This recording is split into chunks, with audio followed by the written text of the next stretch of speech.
Hey everyone, Darren Marcus, subsguru.com. So this week I want to talk to you about something that I get, which is the biggest part of our business, which is creating supplement lines. So I've talked to a lot of stores, gyms, and they're always interested in starting their own supplement line, but it seems like such a huge task for them to take this on and start their own line. So what I want to do is I'm going to just kind of walk you through a little bit of the process that my company takes our clients through. As you know, SubsGuru is a full service agency that helps clients start their supplement line from start to finish. So that's everything from branding, design, to formulation, flavoring, all that stuff, all the way down to the end, taking it to market and getting it on the shelf. So I'm going to start you off with just a little bit of a process that I go through.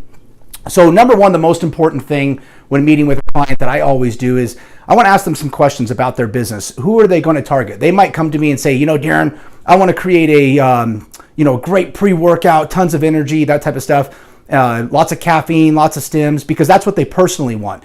However, that might not be their client base or their customer base. So what I always like to do is number one is find out, you know, is your customer base that you're currently targeting, whether you have a health food store or a gym, is that, you know, mid-age women from 45 to 55 years old, or is it the hardcore young bodybuilder who's looking for the most extreme product on the market? And that's how we start off. So number one, I want to find out, what are you looking for? And so that's the first first place I start. And then that's going to go to, do you have a brand name?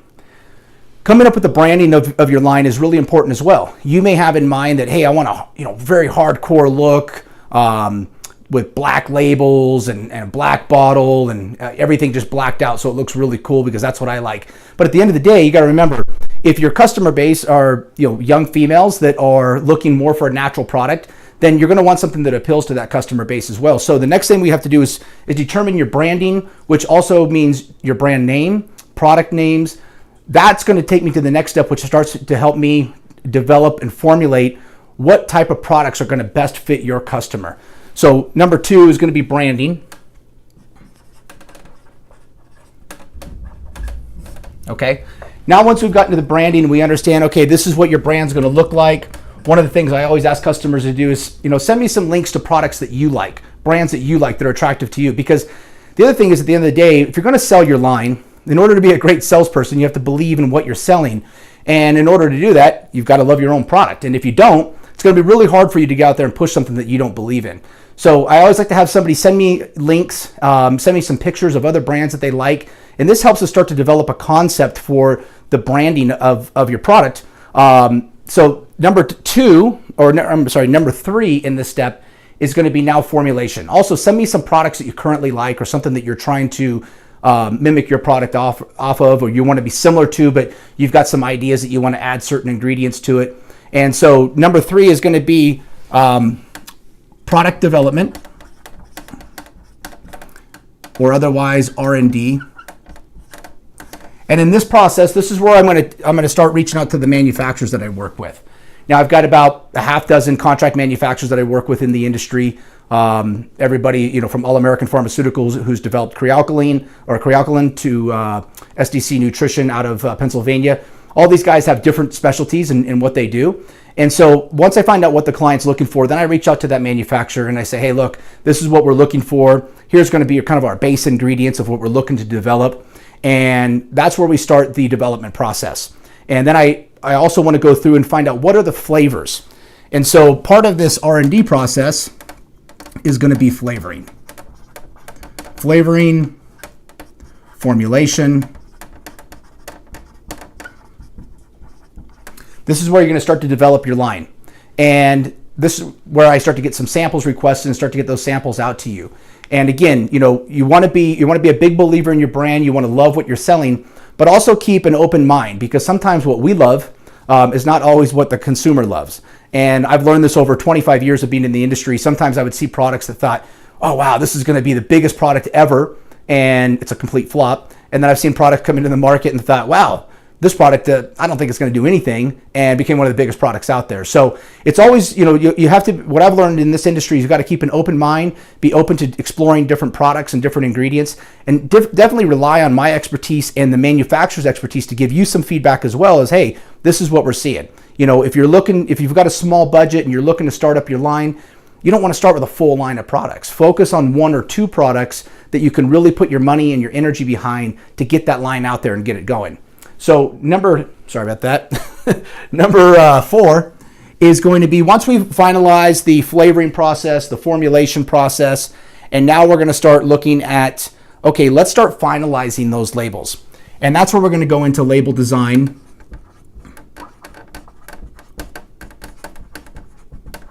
Okay. And while we're doing this, once I've finalized the flavoring and the formulation, what I'm going to do is we want to get the order in.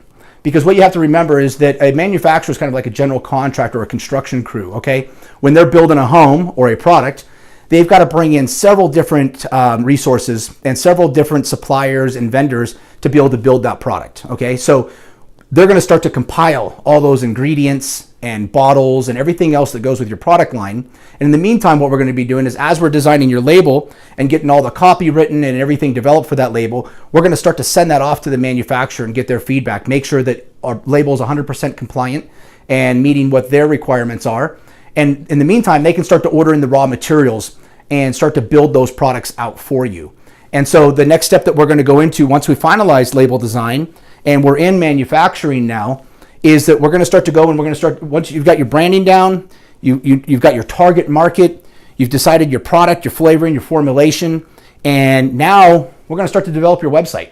It's literally that quick. And so now there's things that obviously can hold this up.